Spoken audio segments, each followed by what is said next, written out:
મગોબ ડુંગરી બેઠક પર કોંગ્રેસ મજબૂત, માછી સમાજનો સારો પ્રતિસાદ મળવાની શક્યતા. વલસાડ તાલુકામાં સ્થાનિક સ્વરાજની ચૂંટણીને લઈ રાજકીય માહોલ ગરમાયો છે. વિવિધ બેઠકો પર ઉમેદવારો જોરશોરથી પ્રચારમાં લાગી ગયા છે. ખાસ કરીને કાંઠા વિસ્તારની બેઠકો પર તીવ્ર રસાકસી થવાની સંભાવના વ્યક્ત થઈ રહી છે. તેમાં મગોદ ડુંગરી તાલુકા બેઠક હાલ ચર્ચાના કેન્દ્રમાં આવી છે. આ બેઠક પર કોંગ્રેસ પક્ષના ઉમેદવાર નરેશભાઈ લલ્લુભાઈ ટંડેલ મેદાને ઉતર્યા છે. નરેશભાઈ માછી સમાજના આગેવાન હોવા સાથે મગોદ ડુંગરી ગામના સ્થાનિક રહેવાસી છે. તેઓ વર્ષોથી સામાજિક કાર્યોમાં સક્રિય રહી મહાજન પંચ અને ગામના વિવિધ સંગઠનો સાથે જોડાયેલા છે, જેના કારણે ખાસ કરીને માછી સમાજમાં તેમને સારો પ્રતિસાદ મળતો હોવાનું માનવામાં આવી રહ્યું છે. આ મુદ્દે વલસાડ જિલ્લા કોંગ્રેસ સમિતિના ઓબીસી પ્રમુખ અજયભાઈ મેહવાલાએ મહત્વપૂર્ણ ખુલાસા કર્યા હતા.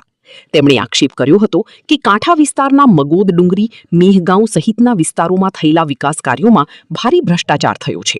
તેમણે કહ્યું કે સ્થાનિક લોકોને મૂળભૂત સુવિધાઓથી વંચિત રાખવામાં આવ્યા છે. અજયભાઈ મેહવાલાએ વધુમાં જણાવ્યું હતું કે તેઓ અને તેમના કાર્યકર્તાઓ ગામના માછીમારો સાથે ખભે ખભા મળી ઊભા રહીને તેમની સમસ્યાઓનું નિરાકરણ લાવવા પ્રયત્નશીલ છે.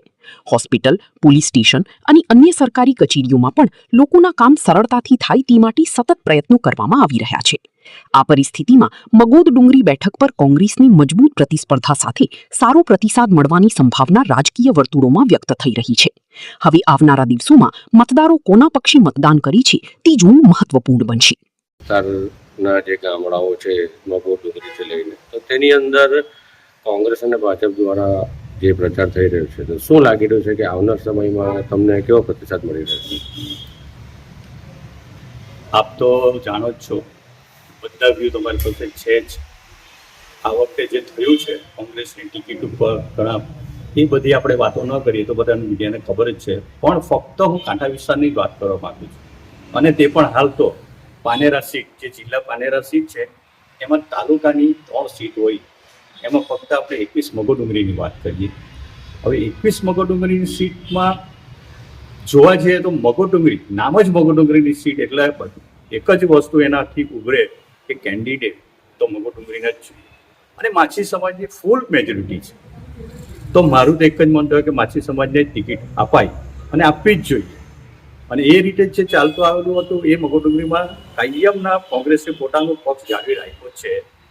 હા, મને ખબર છે કે ભાજપનું વર્ચસ્વ મોદીને લીધે આપણે એ ચાલ્યું છે તો ચાલી ગયું, અને ત્યારે પણ 2007માં આપણે જ્યારે ચૂંટણી લડેલા અને ત્યારે હું ભાજપના આ જ કેન્ડિડેટ કિશોરભાઈ સામે જીતેલો, અને મારા ગામે મને ખૂબ ભરીને મત આપેલો. કેમ કે હું ગામની વ્યક્તિ હતી, મગોદ ડુંગરી માછી સમાજની વ્યક્તિ હતી. અને એ પરંપરા પછી ચાલતી આવી 3 ટર્મમાં.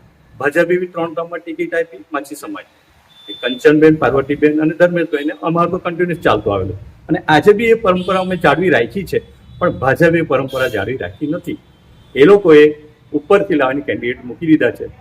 મારું તો એટલું કહેવાનું હોય કે માણસમાં ખેલ દીધી જોઈએ. હું પણ ધારતો તેની સામે અમે તાલુકા લડી શકત, કારણ હું તો ઓબીસી પ્રમુખ છું, જિલ્લા પ્રમુખ છું. મને તો ફૂલ વોટ, પણ કોઈ આપણા કાર્યકર્તા બી ઉપર આવે એ ભાવના છે. કોંગ્રેસની વિચારધારા છે કે સેવાની ભાવનાથી રાજકારણમાં આવવાનું, પણ સેવા કરતા કરતા સત્તા મળી જાય તો ભોગવી લેવાનું. પણ તમે સત્તાની જ લાલચ રાખો કે હું જ, મારા પછી કોઈ નહીં, એ ખોટું કહેવાય. કેમ કે નાના નાના કાર્યકર્તાઓને આશા હોય, અપેક્ષા હોય. આજે મગોદ ડુંગરીમાં પણ તમે વિજયભાઈ હતો, પણ એનો વિરોધ હોય તો બીજા ઘણા છે, નિરંજનભાઈ, જસવંતભાઈ, બહુ બધા કાર્યકર્તા, પાયાના કાર્યકર્તા છે. મગોદ ડુંગરીમાં ટિકિટ અપાય જ નહીં. શા માટે કિશોરભાઈને અહીંયા લડવા આવો? ત્યારે કિશોરભાઈ મોટા માણસ છે. આજે તાલુકાની જિલ્લા પંચાયત ધારાસભ્ય લડવાના લાયક માણસ તમે તાલુકામાં આવી પડો છેક જ, અને મગોદ ડુંગરીમાં જ મતદાર રાખીને મગોદ ડુંગરી. હવે ભાઈ, લોકોને 2 આંખની શરમ કે બીજું વખત ફરે, એનો અર્થ એવો નહીં કે તમે સ્ટેટમેન્ટ આપતા પડો કે હા અરે વિકાસના કામ જો કર્યા હોય તો તમને શા માટે આટલા ઘરે ઘરે ફરવું પડે? શા માટે તોડું લઈને જવું પડે? અરે સાહેબ, આ બધું વસ્તુ તમે ભૂલી જાઓ. લોકો બધું જાણે જ છે, હવે લોકો સમજી ગયેલા છે. હા, સમયની વાત છે. સમય વચમાં હતો, કોંગ્રેસે પણ થોડી ભૂલ તો કરી છે. એટલા માટે ભૂલ કરી છે કે કેનવાસિંગમાં ભૂલ કરી છે, લોકોને મળવામાં ભૂલ કરી છે, લોકોને વિચાર જાણવામાં ભૂલ કરી. આપણે તો જાણો છે એ બધી મોટી બુદ્ધિજીવીની વાત આપણે નથી કરવાની, પણ તમે જ્યાં બી મત માગો નરેન્દ્રભાઈને, ભૂપેન્દ્રભાઈને, પણ તમે શું કર્યું છે? પાયાના કાર્ય કરતા કે તમારી શું ફરજ હતી? મગો ડુંગરીમાં આટલા મોટા કામો થયા, એક રોડ બનાવવાનો હતો, બાયપાસ, એ બી નાગના જેવો વળાંકવાળો કરીને કેટલા લાખોની ગ્રાન્ટનું બંધ હતું. બીટન રસ્તો, મેન રસ્તો પહોળો કરવાનો હતો, રસ્તો 2 મીટર અંદરથી ખોડીને રસ્તો તેવો તેવો રાખ્યો છે. મગો ડુંગરી લાગે છે, આજે હું મોટી વાત નહીં કરું તો મને મારા કામ પર ખૂબ ગૌરવ છે. હું જ્યારે બી મારી ઈચ્છા હતી કે મારા બધા જ લોકો ઉપર આવવા જોઈએ.